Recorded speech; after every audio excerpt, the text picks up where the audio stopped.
एक तोती अपने घोंसले में प्यार से बैठती है और एक इंडा देती है। वो एहतियात से इंडे को अपने परों में छिपा कर रखती है। अगले दिन इंडे से एक नन्हा सा तोता निकलता है।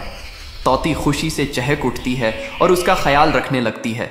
बच्चा भूखा होता है तो तोती खुराक लाने के लिए जंगल की तरफ जाती है।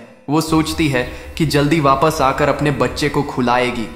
जैसे ही तोती दौड़ जाती है, एक चालाक सानप घोंसले के करीब आ जाता है। वो मौका पाकर नन्हे तोते पर हमला करने की कोशिश करता है। तोती जब वापस आती है तो बच्चे की चीखें सुनती है और घबरा जाती है। वो फौरन सांप पर झपटती है और बहादुरी से लड़ती है। खतरा टलने के बाद तोती अपने बच्चे को बाजुओं में भर लेती है। वो खुश होकर उसे प्यार करती है और हिफाजत का अहद करती है।